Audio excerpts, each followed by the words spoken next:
they are really battling to combat link buying because, as it was mentioned, it's almost impossible to detect. So, I mean, they've either got to change their algorithm and pay less attention to the anchor text associated with links and whatnot, or they've just got to cop it sweet and accept that it's going to continue into the future. I think also Google has a history of trying to do things at least algorithmically. So as opposed to relying on human interaction, they will put a product out there like the Search Wiki. Does everyone know what Search Wiki is? Where you can move search results up and down. It's come out in the last probably, three days, I think, about 3 days ago. And so what you can do is when you do a search query in Google, there'll be little arrows and you can move a search query up and down. You have to be logged in using your Google account, so it's not just free for all. And you can actually make comments on certain sites. So it's part sort of monitoring system by Google, I think, and part, trying to remember different notes for your own personal use.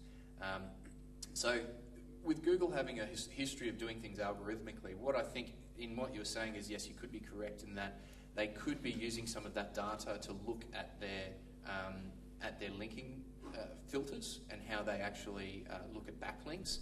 What I'm finding now is that there's less and less authority being given to just the normal backlinks that we're seeing, and more authority being given to links that are within a page or a site that is relevant to that particular link and may not necessarily use the same text link. So, for example, you can't just go out and grab 100 links with, poker as the anchor text and expect to rank for that anymore. It's really a case of having a natural, organic approach to link building. From my experience, anyway, I don't know. These guys might be different. I think if you do your link building well enough, even a Google that might send out a red flag, and a quality engineer might come out to assess the site. If you do your link building properly, they're not going to know what's a paid link anyway. Exactly. Because you passing traffic to someone else is in your best interest to have it go to the right person because you're making more money. And if it makes sense in terms of relevancy, that's what Google is all about. The key to a great search engine is having relevant details coming back for search queries. So if that link going to your site is a relevant link on that page with relevant anchor text, it's kind of a grey area. Well, if it's a paid link but it's relevant, it's going to enhance the user experience, then isn't that what Google is all about, enhancing the user experience and making sure that people get good information? So paid link is proceed cautiously. Do it. Exactly. Do it. Plus, who are Google to say that you have a website and you're not allowed to advertise on it?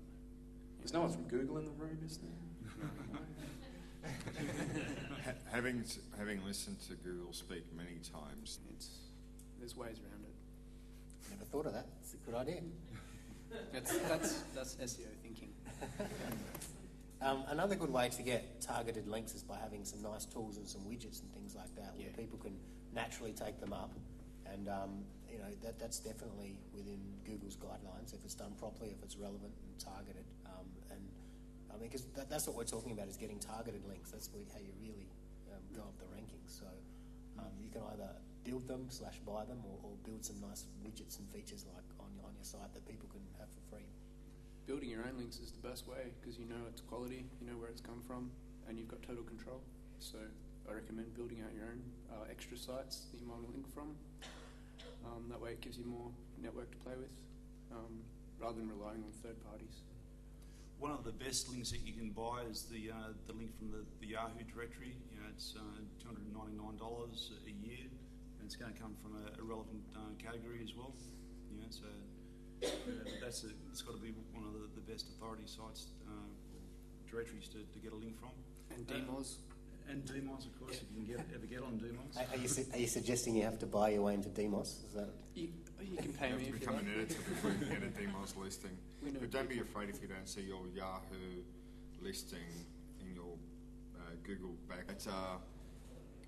Whilst Google has issues with links, Google definitely has issues with domain names and keywords in domain names. You'll find that most of the top-rated websites for any keyword term is usually whatever the keyword that you're searching for, .com or .com.au.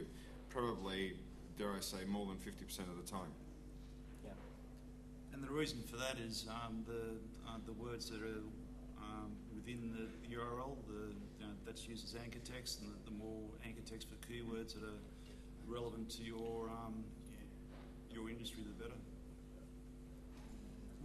Just touching on the bang for your buck issue with paid links. Paid If you're going to try to go out and get links, there's various ways that webmasters can make sure that your links don't pass any page rank. So you've got to be really careful. There's 5 or 6 key criteria to look for, and if you do some Google searches on the issue, you'll find out the key points to look for. But make sure that if your link that you buy is going to pass page rank and anchor text and that sort of stuff.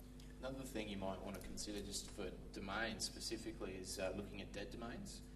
So these are domains that people have registered because, I mean, let's face it, for every 100 websites out there that are successful, there's probably a hell of a lot more people that put in a lot of effort than just going, bugger this, it's no good. So they end up getting rid of those sites. And what can happen is that if you find those, and there's different lists, there's tools out there where you can find them online, and there's lists that you can purchase as well. And you have a quick look for domains that are within your industry. Do a quick backlink search on those, and what you might find is that there are some nice backlinks coming back to that domain.